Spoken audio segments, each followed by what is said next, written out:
And it's blowing you forward. And then it goes away. And again, it's blowing you forward. And it goes away. And then it blows you sideways. And to the other side. Then it blows you back. And again forward. And now everyone just have a little jog for me. Jog around the space. Good. Keep going and change direction. And change again. Just to get all the joints moving a bit. So we're going to look to the floor, ceiling, side, and to the other side. Then we're going to go round all the way. And round the other way. Looking back to the centre and rolling the shoulders. 1, 2, 3, 4. And then the other way. 1, 2, 3, 4, and rolling the wrists. 1, 2, 3, 4, and the other way. 1, 2. If little ones can't get this, you can do stirring a pot of food, because sometimes the wrist movement's not so easy. Okay, arms out to the sides and just loosely. 1, 2, 3, 4, 5. Looking to the back each time. 6, 7, 8. Wider legs and just moving the hips around. 1, 2, 3, and 4. And then the other way. 1, 2, 3, and 4. And soft knees, touching your knees, circling. 1, 2, 3, 4. The other way. 1, 2, 3, 4. Toes out and circle. 1, 2, 3, 4. Other way. 1, 2, 3, 4. And change. 1, 2, 3, 4. Change. 1, 2, 3, 4. Good. Okay, great. So we're just going to come in a little bit to our breathing. So we hold ourselves up. So we're going to bring our focus in a little bit. So we're just going to bring our feet together. We can just place our hands on our bellies and we're going to start to focus in on our breath. So we're going to exhale, contracting our belly in. And as we inhale, let your belly expand underneath your hands.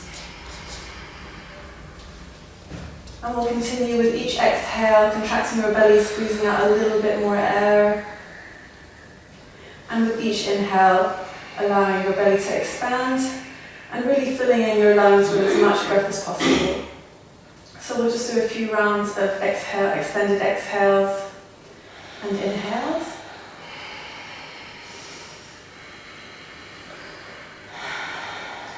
You can start to use Ujjayi breath, which you just gently constrict the throat muscles to make a hushing sound with your throat, just to give your mind something to focus on. And then we'll gently open our eyes, release our hands down as we exhale. And we're going to inhale, bring our hands up, interlace your fingers above your head, filling your lungs with breath. And exhale, allowing your arms to float back down, let your breath guide the movement. Keeping our shoulders nice and relaxed, and inhale, your arms up. And exhale, take one hand onto each shoulder blade, keeping the neck nice and long, body lifted. Inhale, take your hands up. And exhale, floating your arms down, let your breath guide the movement. Good. Inhale, allow your belly to expand, fill your lungs with breath right up to your collarbones. And we'll do an exhale to your right hand side. Okay, a nice side stretch. Inhale back up to center, let your breath bring you back. And exhale to your left hand side. Inhale back up to center. And exhale, floating your arms down. Keeping your frame nice and open as you inhale and exhale. Inhale your arms up. So we're going to twist, so we're going to look over our right shoulder, keeping your hips square to the front. And inhale back up to center. And exhale, Looking over your left shoulder. Inhaling up. And exhale, folding down. And inhale up. And exhale, we're going to do a half forward bend. Inhale, come up to standing. And exhale, floating down. Good, this time we're going to inhale, your arms up, and we're going to exhale to a full forward bend. Place your hands on the floor. Inhale, you can take your feet out to either side. And taking your hands a little bit forward, inhale, and exhale, pushing back into your hips, kind of like a wide-legged downward dog. Inhale here. And then just making sure your feet are nice and stable. If you need to bring them in a little bit more, do so. We're going to inhale, just come, lift your hands up a little bit, and exhale, take your right hand over to your left leg, and opening up to the right hand side. And then inhale back to center. And exhale, take your left hand over, or right hand over to left. Yep. And opening up to the other side. And inhale, coming back to center. So we're going to turn around onto our right hand side into a lunge position. So we're going to be bending our right leg, making sure that our ankle and our knee are nicely in line with each other. And we're going to take a couple of breaths here, keeping the back leg nice and strong, lengthening through the spine. And then place the back foot on the floor. And lifting yourself up into a warrior position, you can open up your arms out to either side. So here we're going to focus on keeping our hips nice and square and making sure that our bent knee is pointing over our toes. Nice turn out, nice preparation for choker here.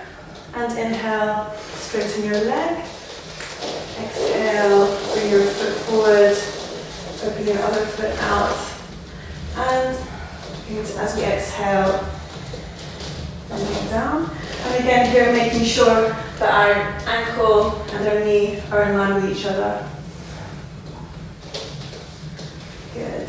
And we're going to bend down to a lunge on the other side. And we'll take a few breaths here. Back leg nice and strong. Good, and then we can bring our back leg, bringing it forward to our front leg. And just let yourself hang here for a few breaths. Inhale and exhale. Take an inhale, and then as you exhale, we're just going to slowly roll up one vertebra at a time. Allowing your neck to come up last. Give your shoulders a little roll. 1, 2, 3, run. Stop. And find a partner. Now we're going to do a little skip across. Okay. So we're going to go and turn. 1, 2, 3, 1, 2, 3. Okay, I think that's into the circle. We're going to do everything in circles. Yes. Let's imagine drawing circles. Should we? So can we do a hula hoop? Just imagine drawing a hula hooping. Yes. One way. It's not going to fall. Keep it there. Yes. And we do it the other way as well. Okay. And we're doing round. Yes. And the next we would do knee. Shall we draw a circle with the knee? Hands on your hips. And drop. 1, 2, 3, 4. 1, 2, 3. For the other way around as well. 1, 2, 3, 4. 1, 2, 3, 4. Take a rest. We'll stretch the spine and mobilize the hips joint, opening the hips So, joint. so we do 2 for the stretching of the spine. The first one is everyone, 15-year-olds. So let's just keep your hands here. Breathe in. Go straight up. Hold. Release. This time, take your hand up. Straight up. Hold. Feel the stretch in the whole body. Release. So we are going to roll down like foil, like something rolling down like this. So one vertebra after the other. I want you to relax the shoulder, back and down. And we start with the neck. So one vertebra after the other. And let your head pull you down. Slowly rolling down. Really think about each and every single disc of your spine. Your knees are soft, slightly bent. And let the weight of your upper body pull you down. And now cross your arms. And let the weight of the upper body pull you down. Putting the hands down, now we are going to slightly bend the knees and roll up, disc after disc, one vertebra after the other. Rolling up and down. And we can do this in a faster speed now. We hug our legs and we try to push our bottom down, so to make our spine as much stretched as possible. And we just go inside like this. So the hip, we just use this classical one by going down. So we think about being pulled up. While we are pulling up, we are also going down. And we stay in this position. So by this position, we try to open the knees. So this one. Then we put the hands down. We put the feet down and slowly we roll up again. Rolling up. So, and then we can do this once more. The normal. This. Then because the idea is to stretch the hips, we have thought that we can do something on the floor. So this can be done maybe at the end of the class. So one idea is to put this on top. So this actually helps to release this muscle. If you want to stretch that a bit more at the end of the class, I suggest to lie down, if you're really at the end of the class, and pushing the knee down helps to open the hip in a quite gentle way. Because why it's gentle? Because we are not putting a weight on the body. The body is just finding the normal weight. We use this to pull down. So we can do this also with the other leg. And if we gently push the knee down, the hip joint will gradually open. So this is better at the end of the class when we are actually stretching. Another thing is to do the butterfly. So if we are lying down, the butterfly is such a simple thing and also very effective. And you release the knees gradually with time. In a relaxing position, the knees will open. Okay. Now if we go up again, another way of opening the joint, which I really use, is this. So we put the feet like this and we push the feet up while we are pushing the knees down. So again, the knees will go up and they will up. So this way we can open the joint and we can close. Bring that down and slowly rolling up. Thank you. Okay. This one was very good as well. Yeah, it's the same. It's the same. So you can go to balance. So if you're doing it at the beginning of the class, obviously you don't lie down. This is a good one for the beginning. So in diaphragmatic breathing, so the diaphragm is the main muscle of breathing. So if you put your hands like this, and it's about here in your body, and when the diaphragm is relaxed, it's like this. It pops up like this. So it's like an umbrella.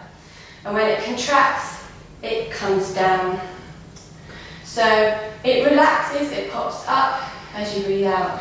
As you breathe in, it contracts and it pushes downwards. Okay? So what happens with the abdominal contents, we can assist that by letting the abdomen relax as we breathe in. So as the diaphragm, so as we breathe in, we let our tummy fill. That allows the diaphragm space to contract downwards.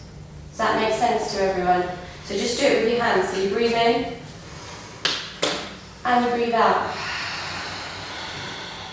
And you breathe in. Tummy comes out, breathe out. And you breathe in and allow tummy to fill. And you breathe out. And your tummy assists that out breath. I personally like to do this with my feet together, just to have everything, have the whole body like really connected and tying in. And just placing our hands on our bellies. And you can also close your eyes, this also will help you to just bring the mental focus. And we can start with an exhale, so as we exhale, allow your belly to contract under your hands. And then as you inhale, allow your belly to expand. So we're not pushing it out, we're just allowing it to expand. And with each exhale and each inhale, we're trying to extend the length of the breath just a little bit more.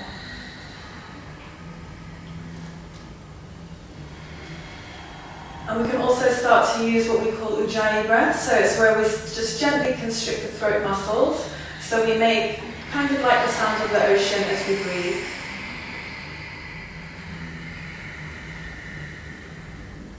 So we have three main reasons that we use the Ujjayi breath. So the first thing that it does is it brings us a mental focal point. So it gives us something to actually listen to. So it allows us to bring this extra focus into our mind and allow our minds to, rather than wander around, have something that our body is making that we listen to. The other thing is that it actually allows you to control the length of each inhale and exhale. It allows you to really measure how much breath is coming in and out of your body in each moment. And it allows you to really follow your breath right from the beginning of the exhale right till the end, and from the beginning of the inhale right till the very end. So you don't lose focus halfway through the breath or towards the end. And finally, the actual sounds that we're making, it is very relaxing for the body, so it simulates the state of deep sleep. So this also allows our body to get into a relaxed state. So I don't understand, how do we know somebody is well aligned or not?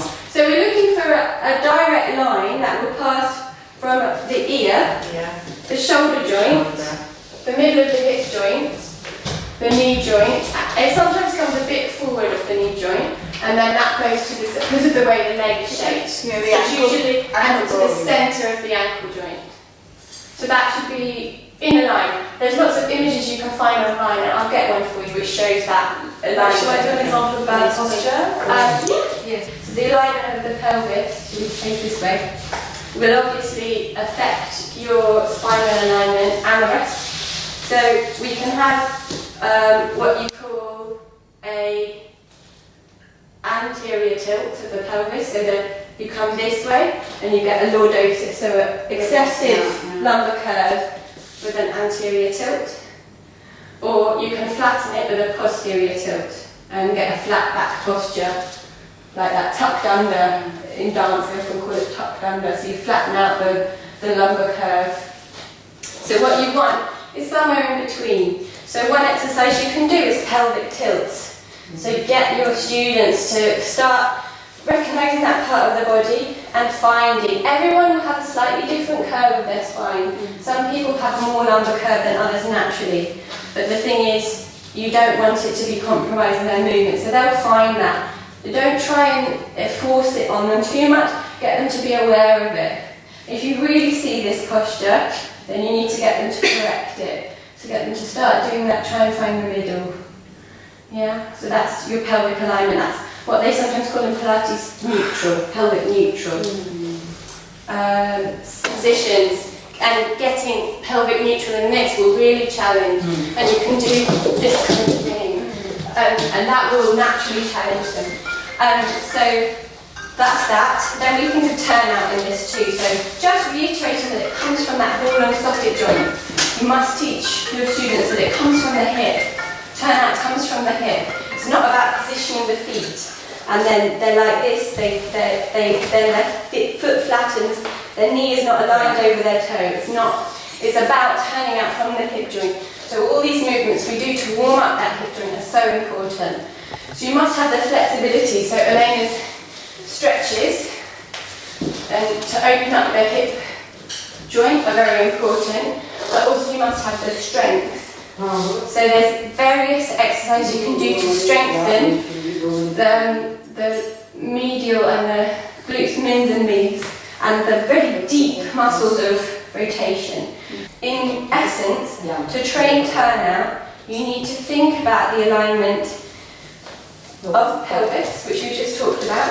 Because if you have a tucked under posture, you're already compromising the amount to which you can turn out. What did you say just now? The pelvis. Okay. If you're tucked under, like I'm demonstrating, you're compromising. Yes. And you'll get pain in the anterior of the joint because every time you have to lift, you're really irritating the joint. Simultaneously, if you do this with your turned out position, you're going to take too much pressure through this back. Do you see the line of the centre of gravity is going up through here rather than through the centre of the joints using the whole of the spine. So it's going to give too much force on the lumbar region and you're going to get back pain. So you need to think about the pelvic alignment. Then you need to think about how the feet and the knees are aligned. So say you've thought about your pelvis, you've turned out from the hip joints, and how are your feet and knees aligned? Are you allowing them to go flat-footed? Some people are naturally flat-footed. So you're not going to correct someone who's naturally flat-footed, but what you must do is make sure, if they are flat-footed, their knee alignment should not go in. So can you explain what is flat-footed? Yeah. Used to be in the past. If you look at Rupa, she doesn't have the carvings between arches. So how does this affect the way we use the foot? For her, I would be looking at making sure when she bends her knee, it still must go through this. Okay. So I would say for you take your big toe to my finger and train this alignment. Can you see how it's a bit more of an arch that's created? Yes. Yeah. And some people tend to You can work on that. Some people tend to. Yes, that's what I mean. This is the flattening. So you're pronating the foot. Yeah. So the knee alignment should be. It should be through that second toe, the centre of the foot, basically. Yeah. The knee must bend over the centre of the foot, and that alignment is very crucial for the health of the foot and the knees. And also the ankle, I think. Yeah. Does it have any defect? Sorry? The defect of the flat foot is It's not a problem. Yeah. You just need to. You're not going to get arches where there are naturally no arches, but you will still have pronation and supination in that position. You don't have the arch, but you can still have a position where the alignment is wrong. Yeah. And then you can have a position where the alignment is correct. So you have to. It's not as easy to visualize it on your foot, but it's still there. Okay. So you just need to be aware that there will be students like that. And that's not a bad thing for them. It's not a problem for them. Yeah. They're like all the rest of the students, really, in terms of their ability to have good alignment. So that's alignment in the turnout.